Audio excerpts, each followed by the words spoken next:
technology and ChatGPT and Google even faster. Is this gonna help us with this addiction? I don't think so. It doesn't look like. It's cool. It sounds cool. Sounds promising, especially for those people who are disabled. But I don't know if every single one of us should go ahead and implant one of those. And to be honest, I don't think we all are gonna go ahead and implant one of those at this stage. It requires it's a huge effort, right, to get your skull drilled on. So I think if this technology catches on, which I think it will be in a distant future where it's like an earpiece, like an AirPod. You just put it on, and now we have this tech. I'm just taking a step back now, right, and imagining a little bit. But I think if it ever catches on, it will be as small as an AirPod or an earpiece or something like that. But right now, it's yeah, we can only imagine. Yeah, no, I agree. I think it what is shocking is, and in particular, you're a young guy. I am not, and when you see the technological advances that have gone on in my lifetime and how quickly it accelerates. I mean, who knows? Who knows what we'll be able to do with that? But it is a fascinating field. It is going to be an important field, because it is amazing how the brain can link with the digital world. Yeah, yeah. Um, I wanted to ask you about Alzheimer's. Um, I have a lot of mixed information regarding Alzheimer's. Um, some people say, some of the information that I get is that it is genetic. Some information that I get, it develops when you at a later age, when you're older, because you experience trauma in your childhood. And then I get those weird Instagram posts where they say that scientists concluded that you only develop Alzheimer's if you pick your nose too much. So it's very confusing. I don't understand where this all comes from. I guess, Gary, maybe you as a neurosurgeon could shed some light in all of those random information that I have. Yeah, I think part of the reason why there is random information and there is random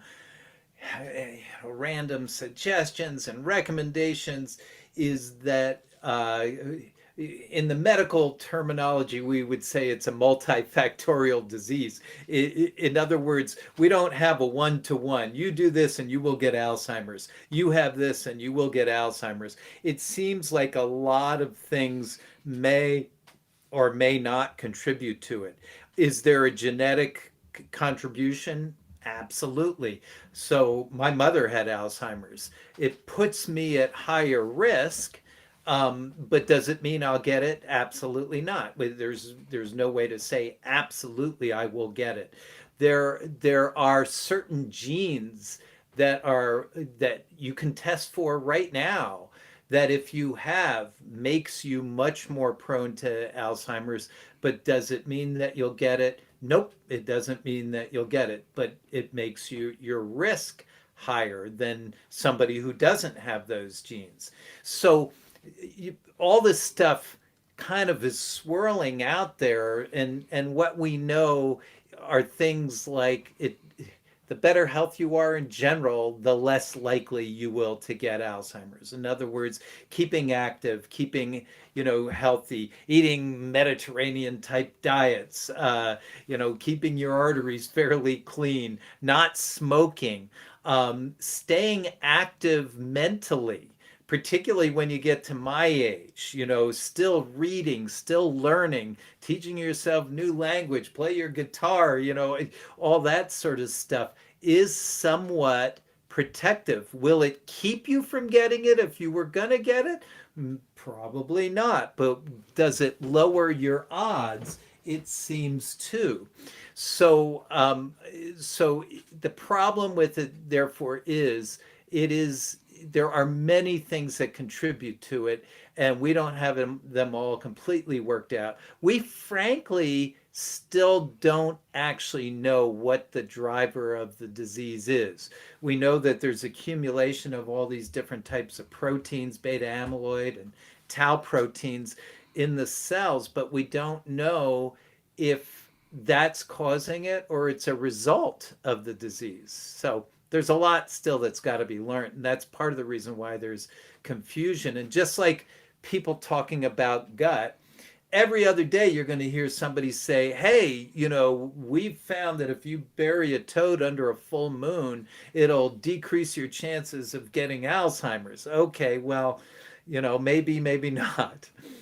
Got it. So, yeah, I heard somewhere that the major areas of scam that happens like throughout the world is like in the healthy field, the relationship field, and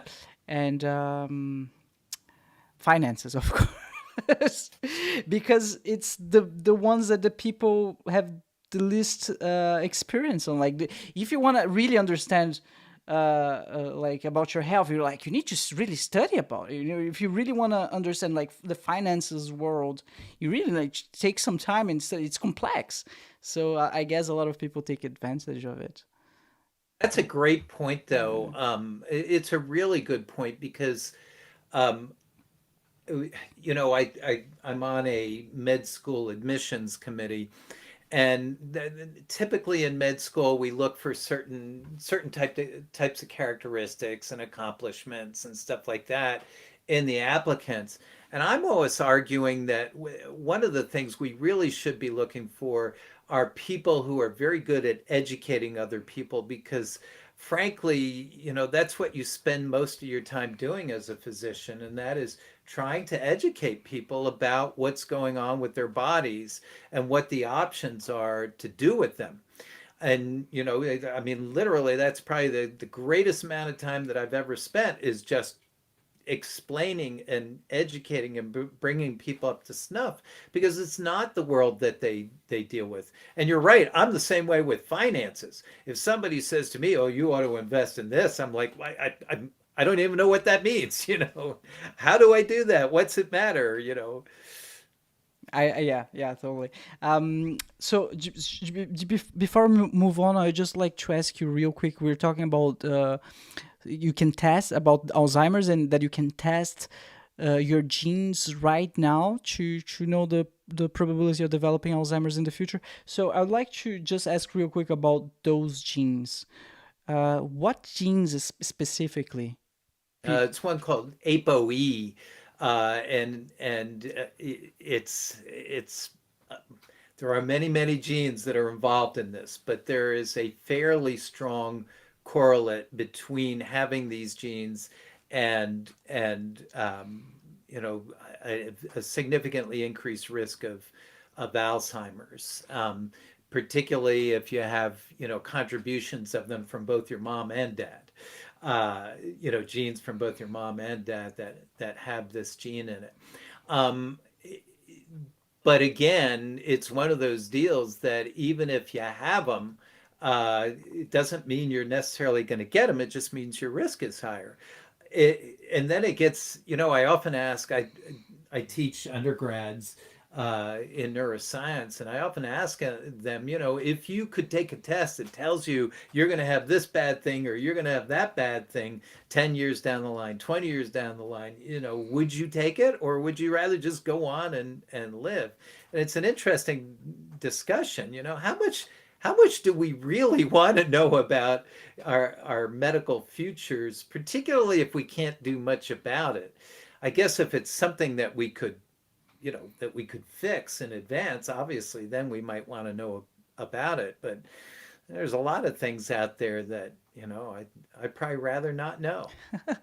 That's a good way of putting. Do you want to know about it? If it's inevitable, I think it really doesn't matter.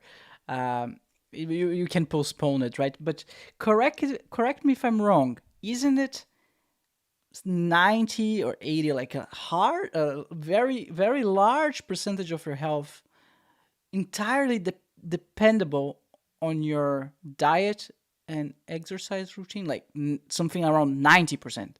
Is that the case? Yeah, I'm not sure if I can put 90% or a percentage on it, but there's